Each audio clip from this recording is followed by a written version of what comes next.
Assalamualaikum warahmatullahi wabarakatuh. Perkenalkan, nama saya Muhammad Arif Kurniawan, SIMI, peserta PKDP Termin 2 PTP UIN Sunan Kalijaga Yogyakarta tahun 2023, berasal dari Institut Ilmu Al-Quran An-Nur Yogyakarta. Pada kesempatan kali ini, saya akan membuat video interaktif bahan pembelajaran pada mata kuliah Sejarah Pemikiran Ekonomi Islam dengan tema periodisasi dan karakteristik pemikiran ekonomi Islam. Tujuan pembelajaran pada pertemuan kali ini adalah mahasiswa diharapkan mampu menjelaskan dan menganalisis periodisasi tentang masa, karakteristik, dan tokoh-tokoh dari masing-masing periode pemikiran ekonomi Islam sejak zaman Rasulullah sampai sekarang. Secara normatif, pemikiran para tokoh ekonomi Islam didasarkan pada sumber agama Islam, yaitu Al-Quran dan Sunnah.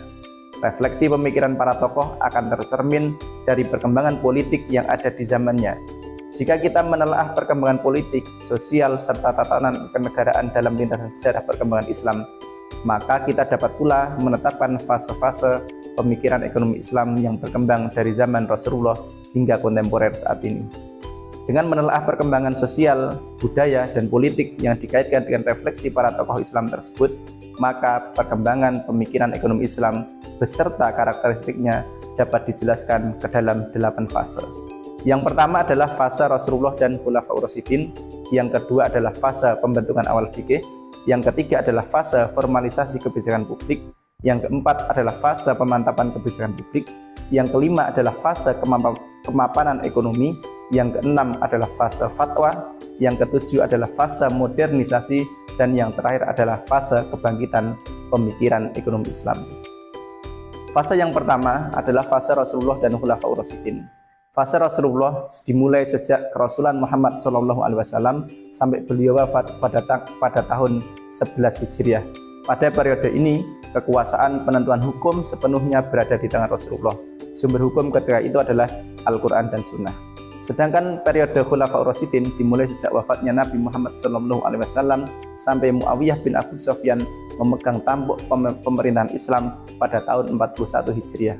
Sumber fikih pada periode ini selain Al-Quran dan Sunnah juga ditandai dengan munculnya berbagai ijtihad para sahabat.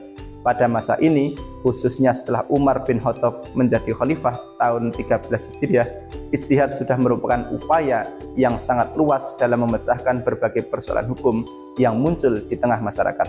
Pada fase ini, badan resmi Baitul Mal yang merupakan cikal bakal pengelolaan APBN dalam perspektif sistem ekonomi Islam mulai dibentuk. Fase yang kedua adalah fase pembentukan awal fikih, yaitu jawaban problem individu yang marak di masyarakat, kemudian diberi solusi oleh para ulama. Dalam pendekatan ekonomi, fase ini merupakan fase pembangunan tahap awal fikih iqtisad. Karakter pemikiran ekonomi Islam pada masa ini lebih kepada maslahah dan mafsadat, bersifat normatif, berwawasan positif, dan objek pembahasannya lebih condong pada mikroekonomi. Periode ini terjadi pada masa Umayyah awal, di antara tokoh-tokohnya adalah Zaid bin Ali, Imam Abu Hanifah, Abdurrahman Al-Auza'i, dan Malik bin Anas.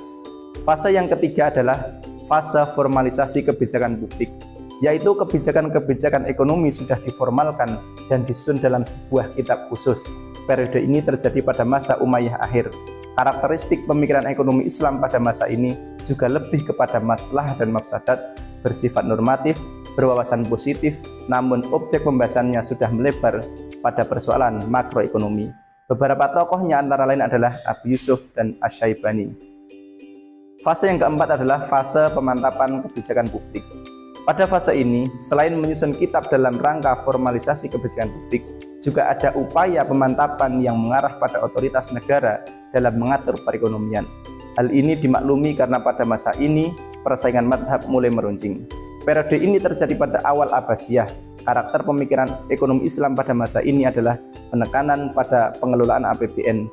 Beberapa tokohnya adalah Abu Ubaid, Yahya bin Umair, dan Al-Mawardi.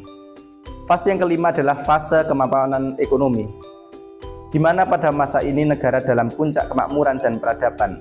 Namun mereka, terutama penguasa, mulai terlena pada kemewahan dunia, sehingga esensi moral menjadi menurun. Oleh karena itu, karakteristik pemikiran ekonomi Islam pada masa ini lebih banyak kepada etika ekonomi, baik mikro maupun makro. Selain itu juga lebih pada pematangan teori ekonomi baik menyangkut perilaku konsumen, teori produksi, teori harga, konsep uang, konsep tabungan, evolusi pasar, pajak, inflasi, hingga perdagangan internasional. Periode ini terjadi pada masa Abbasiyah pertengahan hingga akhir masa Abbasiyah di Mesir. Beberapa tokoh diantaranya adalah Abu Hamid Al-Ghazali, Nasiruddin At-Tusi, Ibnu Taimiyah, Asy-Syatibi, Ibnu Khaldun, dan Al-Maqrizi. Fase yang keenam adalah fase fatwa, di mana pada fase ini pemikiran ekonomi Islam tidak banyak berkembang, hanya berupa fatwa yang didasarkan pada pendapat imam-imam madhab sebelumnya. Fase ini terjadi pada masa Utsmaniyah awal hingga Utsmaniyah pertengahan, di antaranya adalah Syah Waliullah. Dan yang ketujuh adalah fase modernisasi. Fase modernisasi juga tidak banyak dijumpai pemikiran ekonomi Islam. Justru dunia dipengaruhi dengan pemikiran ekonomi Barat.